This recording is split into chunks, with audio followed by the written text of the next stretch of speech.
The landscape of media has changed. At one point in time, there was nothing but newspapers, then there was the TV news, but now everybody's online, telling this and telling that, giving information, misinformation, misguiding people. So I guess I got to change with the time because everybody has. And welcome back to Everybody Has a Podcast. And holiday seasons. I hope you got all your Christmas shopping. I'm broke, so I know I ain't doing any Christmas shopping. I need just a little bit more. Oh, okay, well, so if you got your Christmas shopping taken care of, this is your friendly reminder to all 8 of you who watch. Get those views up. Okay, ladies first. I'm sorry I screamed at you. That was mean. But on ladies first, caught a lot of girls basketball this past week. I got to see most of my teams in my coverage area. Started off with Monday night, Millington taking on Middle College. The Millington girls are getting there. We got a new coach, Coach Reed. She's getting her structure in, her plays in, and the girls are adjusting to it. So they have moments where they look like it's taken. Then they have moments like, coach, what are we supposed to do? So, and those are starting to get few and far in between. They picked up a big win Friday night in double overtime at Hardin Academy. They lost to them early in the year and beat them at their place. Sign of progress. Okay. So that's the Millington Lady Trojans week. Then, highly anticipated, went out to Rosemart to catch them against Lausanne. And the Lady Rebels are 6-5 before the break. They have a winning record. They have wins before the break. Coach B-Dub, Coach Bryant is doing a great job out there. He's coaching both teams, so he's doing double duty. But he has those girls, all 6, 7, 8 of them playing together. They're small in roster. And he has an 8th grader, Maylin Baker.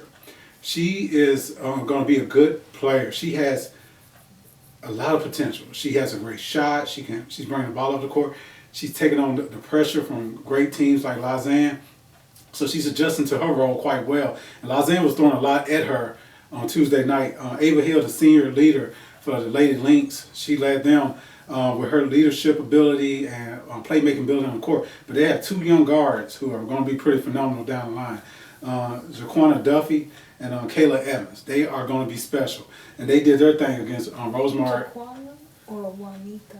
Oh, Juanita. Okay. So thank you for checking out my notes. Okay. So, hey, if I pronounced that wrong, I apologize. But Miss Duffy is going to be pretty special. Juanita. Yeah, Juanita Duffy is going to be a good guard down the line. So, trust me, when it's all said and done, everybody's going to know her name and how to say it.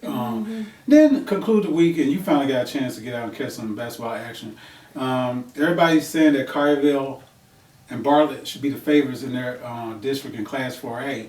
And Mumford, this is their first year in this 4A league, it's tied at 13 after 1 quarter. Then Collierville's experience kicked in. How did you see it play out, Collierville win up at Mumford? I feel like towards the end it was kind of a little sloppy. Like, I feel like the refs were making bad calls on both ends, but mostly in like Mumford's direction, they were making really bad calls towards them. And I think that kind of tried to help them kind of, motivate them. Like, when you feel like there's something like trying to stop you from winning, it makes you perform better in a way. You know what I'm saying? You start to be like, okay, I gotta have more body control when I go up to do a layup, or I have to, people start making adjustments. So I feel like it did help them, try to swing the pendulum to win, but I think it was just a little too late. I feel like both of them kind of were missing shots here and there, whatever. I feel like Mumford was missing more than Collierville, but Collierville started to get their shots up, and then it was just kind of too late for Mumford to come back. The Kelly sisters for Collierville are pretty awesome. Yeah. They hit wide open 3-pointers. Do not leave them open, either one of them. And my takeaway, I have 2 takeaways from the game. Collierville, they played together longer, and they looked like a more cohesive team. My takeaway from Mumford, Kayla Jones, our athlete of the year at the Millington Star, she has to adjust to playing off the ball. Last year, she was the primary ball handler, bringing it up. Her and Addie Turner had to adjust to Jayla Jones being there. bringing up the ball. Then they also have to play more on the wing to allow Nakia Miller to do her thing on the post and in that area. And she's going to take care of all the But I rebounds. also think Mumford doesn't really have 3-point shooters like that. And I feel like it was really difficult for them to get to the basket. I don't think Collierville was giving them a real chance to actually get to the basket. They had more of a chance to shoot at the 3-point line. And they weren't really doing too well shooting at the 3-point line. It sounds like somebody's going to need to step up in Mumford as an outside shooter to open up their offense. So a busy week. So got quite a few highlights throughout the week. So enjoy these clips. Fresh new styles, Jack Blood on the beat. A little bit, can't crave a little bit of Lady B time.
Welcome back. I hope you enjoyed those highlights. Now on to the young men in our recap segment.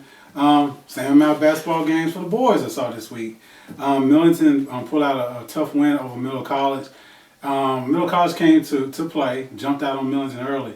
Then Tayshawn Dye showed that maturity, senior leadership, and pure athletic ability, sparking a rally for Millington, passing the ball. Oh man, he a couple nice passes, hit Nick Massey for some layups. Mr. Tyler, the point guard extraordinaire for Millington, he's still adjusting to Coach, what Coach wants to see him do. You know, Coach Sells, if he wins him over, he can do some damage down the road. He needs to get his point guard on the same page, and they're working together. It's like they call it a sausage making process. Mm-hmm. You just enjoy the results. You want to see how it's made. So those two. It's just really hard to adjust to something like that. You know what I'm saying? As a senior too. Like as a senior too, I feel like that's very hard to adjust to because you already had to adjust to a new coach. And I feel like Coach Gates, rest in peace, he ain't like the easiest person to warm up to, you know what I'm saying? Yeah. So now you finally got adjusted to this coach. And now you have a new coach. Who's just as tough. I feel like it's just naturally for, not saying that he might feel this way, but I think it's just naturally for him to dislike the coach in general, because that's just how kids are. Regress. Yeah, you know what I'm saying? A lot of people be like, man, I don't like this dude. Like, who he think he is? You know, it's just easy for kids to just dislike, new teachers. That's how it was when Miss Thomas came in.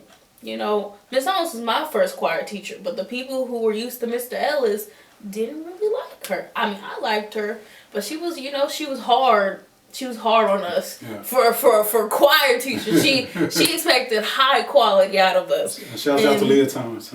so I just feel like that might just be one of the problems too. Is that like it's just Well, hopefully he adjusts. We're about to turn to the new year on the calendar, so hopefully, yeah. But the time we get into the meat of the district schedule is coming on. But Tyler, he's a I was about to say pro. No, he's a consummate player. He's adjusting and doing his thing. And he's trying to work with coach because Coach Gates gave him a green light. He shot the ball a lot more last year. Now he needs to run the point and get the other 4 players involved first before he looks for his shot.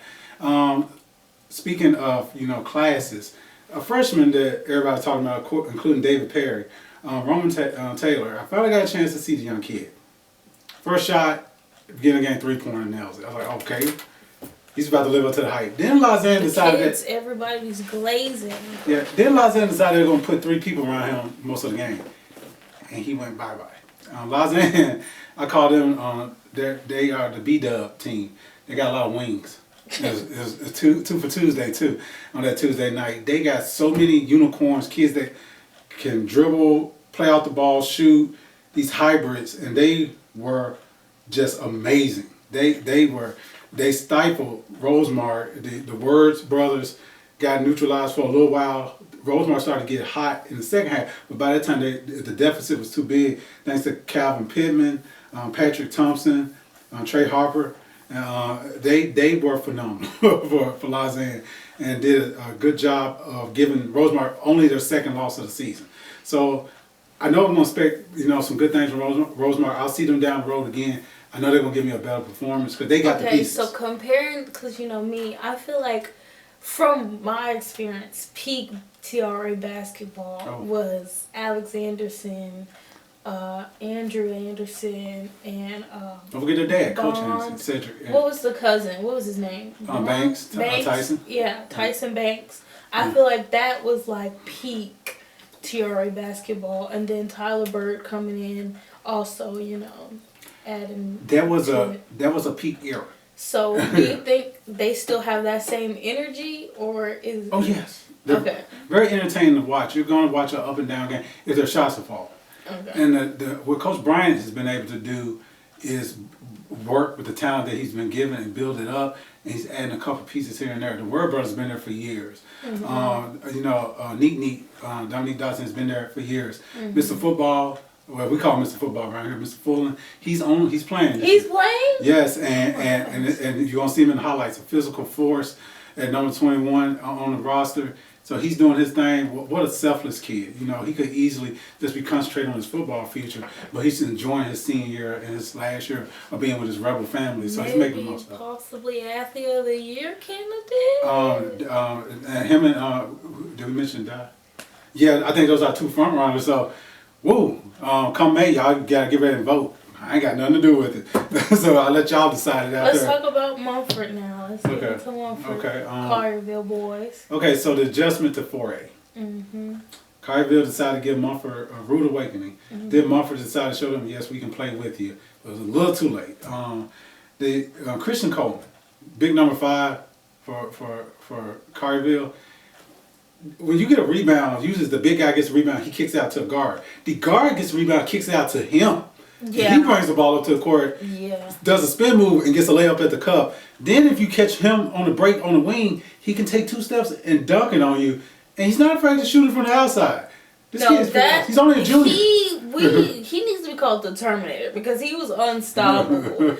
Honestly, at that point, if I was coaching, and it might be bad, but I just hit him, just get a foul.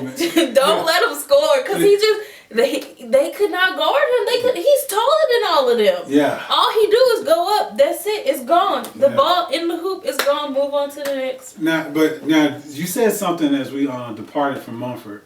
You were impressed by the younger players of Coach Cam Foster's squad that came in and gave them a shot to win the game. How they stepped up. So why did that jump out to you? I feel like obviously Mumford is a fast pace. Just naturally gonna be bam, bam, bam, bam, bam, right? And I feel like their star players, the ones that everybody knows their names. Hawkins, Junior Johnson, Isaiah Stanton. I feel like they weren't their performance wasn't what they needed that night. I feel like once number 12, number 20, I'm forgetting number 11. Once they came out, I feel like it also kind of helped number 2. I don't remember his name. I don't remember a lot of names. Once they came out, I feel like that brought the energy and made it more like fast paced. Like they were moving at a quicker pace. Like they were guarding all that stuff, making it harder for Collierville to get their shots off. So I feel like their performance was what they needed to help Mumford move in the right direction. Because just like Junior, I think he made 1 shot the whole entire game. Yeah, heavy off game. It was probably Junior and Josiah Hawkins. Josiah, like, I think it was the worst game for them too, honestly. Yeah. Well, you'd rather had a game in December than in February. I think those 2 names you mentioned will be there in February as they will have a complete unit by then with those younger players stepping up. And we're about to step up and show you some highlights from our boys games this week. Chat line on the beach, chat line on the beach, chat line on the beach, chat line on the beach.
Okay, now to our sights and sounds, and 'tis the season. Christmas is just around the corner. For people, gifts, and some people is going on vacation, out of school for a little while. And for some people like me, and I know I'm not the only one, you gotta have a Christmas tradition. And what is a Christmas tradition? To me, it's going downtown and seeing the First Horizon Tower with the red and green on all 4 sides. And then when you're driving past downtown Memphis, you see that. That lets you know it's Christmas in Memphis. Listen to Christmas in Memphis on 104.5 The River by the Memphis Singers. That is a tradition. I try to listen to 104.5 on my drive at one point in time during this holiday season. I have a food tradition. I love to have my Little Debbie fig bars, dip them in my eggnog, and I chase that with a fresh neighbor orange. Now, if you're around me a few hours later, you won't be around me. It gets kind of smelly. I will admit that. Yes, this is the TMI portion of today's Sights and Sounds. That tradition makes my guts bubble a little bit. But I have to do it, and I like it because I love it and it tastes great. And one final tradition I'll throw out there. I have to watch National Lampoon's Vacation, Christmas Vacation. At some point in time, I had to watch Home Alone in the dark by myself so I can channel my inner Kevin McAllister. I know it sounds crazy. And then I tried to watch an episode of Facts of Life when Mrs. Garrett and the old man that was playing Santa and Natalie, it's still a stupid tradition. I had to watch a couple of episodes of Facts of Life, Christmas episodes. And thanks to Tubi and YouTube, I can. So, Liyah, as young as you are, I lived double the life experience of you, 44. In your 22 years of living, you got any Christmas traditions? Not really. I feel like usually every year, well, when I was a kid, I do remember always watching like The Grinch every year and A Christmas Carol. I really liked watching that. The OG version, black and white? No. Okay. Disney, like colored Disney version, Oh, which is still kind of old in my opinion. But and then like I feel like it's just natural around Christmas time to watch at least one Christmas movie.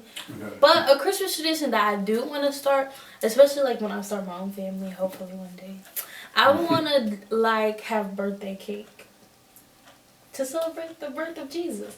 So we'll have birthday, and we'll have a candle, and we'll sing happy birthday to Jesus. What flavor of cake will you cook for Christ? Vanilla? Why so basic? Cause he's like, You know- generic. It's like Jesus is for everybody. Vanilla is for everybody. It's really hard for people to be like, oh, I hate vanilla. You have to know? You have to do unleavened, like the bread. No, So no flavor? It's not supposed to be like his body. It's So just supposed to be as if he was living. You're trying to derive Like pleasure? as if he's in the flesh with us, and we're singing happy birthday to him. Okay. Yeah. That's what I would want to do. Although you got some experts that say he was born more during the spring. Yeah, but this is when we celebrate his birthday. Okay. Oh, yeah, This more is Christ. Christmas. More Christ. The Okay. birth of Jesus. I mean, that'd be a kind of cool tradition. And look forward to a plain vanilla cake area with what, white icing? Probably like whipped cream. Whipped cream icing or Whipped cream icing. cream cheese? Okay. Yeah, Or vanilla whipped cake. cream icing. That'd be kind of weird. Okay. Yeah, So, it's- any music you have to hear or any certain thing that you have to do or...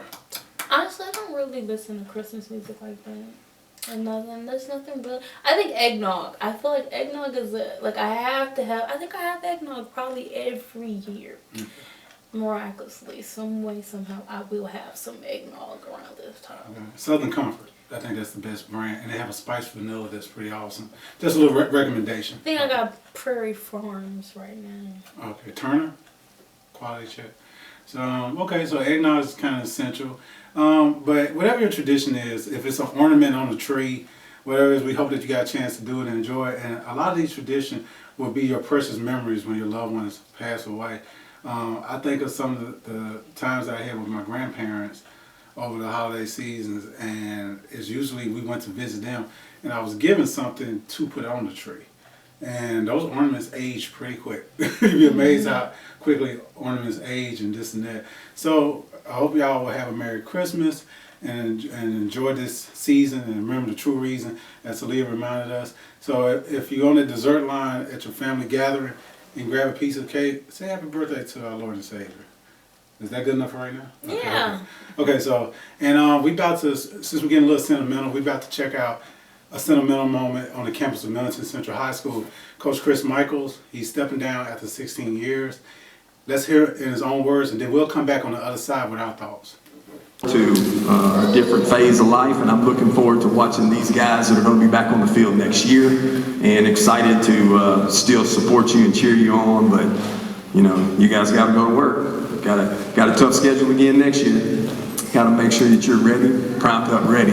All you guys in other sports, have fun doing your other sports, but when those sports end, get your butts in the weight room, start getting ready, because it's going to come around before you know it. And all you guys who are ninth graders this year, you'll be sitting here just like these seniors tonight. Just like that, it's going to be over. Cherish it, work hard, make the most out of it, because it's all going to end, right? It's all going to end. One day you're going to be done with this game, and it's not going to be able to be something you can go play on the weekends, because when you get done competing out at this high school level, a few of you get to go on maybe play some college ball, but it's going to come to an abrupt end. Make the most out of it while you're having it. Families, thank you guys for letting us have your kids and work with these boys. It's been a pleasure. We always want to win more than we win, but we love them, and we hope that we poured into them and helped them learn some lessons about life and have some fun while they were doing it. And I just pray for all you guys to have a successful rest of your high school careers. And I pray for my seniors to go on and enjoy what they got going on when they get out of high school. And if it's football, if it's wrestling, whatever it is, I wish you guys the best. Thank you guys for all the support for the football team and the program. And I'll miss y'all. And with that, I'm going to say thank you and good night.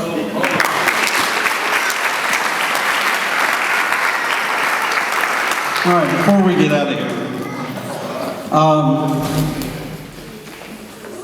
you got to thank these guys because they spend so much time with all of you more than they do their own kids. And they do it for the love of the game. They sure don't do it for the pay because they're not getting paid a whole lot. It takes a special person to be a coach regardless of the sport. Football probably a little bit more because of the amount of time that you spend throughout the year. I've known this guy for probably 50 years. He says he's coached for 26, and you won't find a better guy, a better person. So we just want to give him a little something here. It says a good coach can change a game, and a great coach can change a life. Thanks to Coach Chris Michael for your dedication, passion, and commitment to the Millington Trojan football program. You have impacted thousands of young men during your career here with the Black and Gold, not only making them better football players, but getting them ready, more importantly, for the game of life.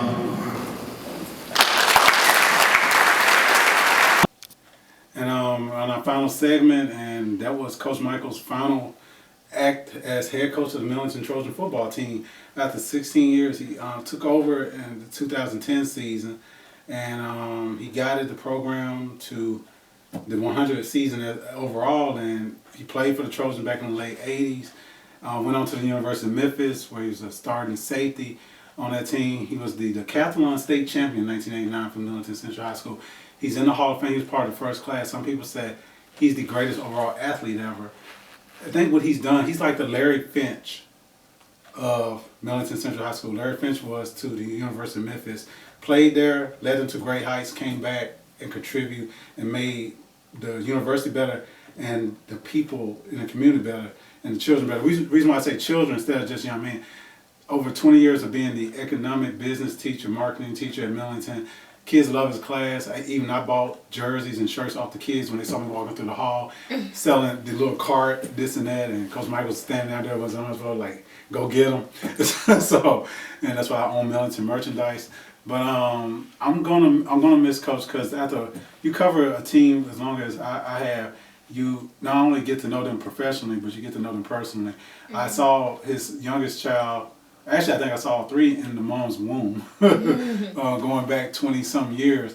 And then I'm covering Chase Michael, the youngest, signing for soccer. And being a good football player, Cole, the oldest son, is a good soccer player. And it's like, and then, Cameron, she's off to college doing her thing before I know it. So I watched Coach Michael's family grow right before my eyes. So it's a little bittersweet. I'm happy he's getting a rest and step down, because being a football coach is not an easy job. Talk to any football coach out there. You are the face of the school, and he did that for 16 years, and a job well done. Mm-hmm. What are you going to remember? You were a student at Millington. What do you remember about Coach? Do you remember as a teacher, Coach, what? Well, I never really saw him on campus, like outside of football. Like, I don't think I really ever saw him in the school halls or anything. Like, okay. But like on the football field, especially, since we stand on the sidelines, he can be a little fiery. Yeah, he can be a little fiery out there. And sometimes, like, depending on how the game's going, he might have lost his voice by the end of it or whatever. But no, he really cares about them, and you can tell that he cares about his players and his community, and he's put in work to make it a better. I almost even remember this. We've been to some Millington games where they got laid on, or they felt like they might have been cheated out by the referees. And you asked me a question. Do you think Coach will want to talk? What do I always tell you? Let's see if you remember on the spot. Yes. Of course. Coach is professional. Yeah. That's why I always answer. Coach is very professional. And you saw him after the game. He will take a deep breath, and he turned into like a computer. He was give synopsis and break down everything. One thing about Coach, he is a yapper. Are you want to comfort a man in his retirement? No, he breaks down the game. He has the longest interviews ever. You don't have to ask, hey, he's stepping down so we can say this, right? Wow. This man talks for a century. Well, Okay, I love it. basically made my job easy. I just had to answer one question, and then he answered all my other questions I had in mind. I didn't mind. Did, like most some coaches, you have to pull teeth getting like answers out of him. For him, he just lets it all out. And he remembers everything in the sequence that has happened. And he keeps going. Yeah, he's a servant. But it's just like, it's good, obviously. But like, as someone who has transcribed before, I know it can be quite tiring. Yeah, well, but it's actually beneficial to have as much information than little information. And I think a wonderful thing Coach would do, he was talk to his players through me. Sometimes reading it and seeing it in print helped the kids understand what he was trying to say. So he knew how to use the media perfectly. Here's my last thoughts on Coach Michaels. I'm going to miss him, and great contributor to the game, but he not only coached 2 kids to the pros, and George Odom and Alan Cross, but several kids to the college level, and he pushed academics and them taking care of that. He hated how he saw the game, the college game change recruiting, and he couldn't get his kids to the next level the way he wanted to. And I think that might have also a little something to do with it. It takes out the reward of a Cameron Calhoun, his star linebacker this year, getting better for 4 years, becoming an all-region linebacker senior year, and he's got no college to go to. That takes the win out of yourselves, and that takes a little bit from it. Coach was also the one that put Jafonso Smith out there, a kid who lost his brother, Dana Payne, to the game and didn't want to play because it hurt him too much. But Coach said, hey, you have opportunity to pay tribute to your brother. So he comes out his senior year, starts out slow, then Coach put him in the game because Craigmore had faith in him, and he's a 1,000-yard rusher by the end of the year. And he carries on the legacy of his big brother, who could have possibly done the same thing. And Coach has 87 career wins. 87 is on that door of the field house out there in Millington. The 87 pays tribute to Dana Payne and his memory. Now we'll also pay tribute to what Coach poured in to every single young man that wore that black and gold. So, Coach Michaels, from Everyone Has a Podcast, we want to say congratulations on reaching this milestone of retirement. Thank you for everything that you've done. And we'll see you around. So we know this ain't no goodbye, but we'll see you around. And I guess we're about to do Liyah's Lens, Collierville, Mumford. Let's see what she got, because I missed a lot of highlights, so I'm sure she got the real good ones. You close us out, Liyah. What's your final thought? To get our viewership up, share. We don't say share enough. Share this. You want your player to get better based off our critiques? Share it to them. I mean, they probably already watch it, maybe, possibly. But share. But don't forget to like, comment, and subscribe. And we might have a new feature down the line to kind of help with engagement. We'll be brainstorming while y'all check out Liyah's Lens. I think we're missing our cue. Should I throw something at our camera person? I just threw that at our camera person. Now we bye. Fresh new styles. Check.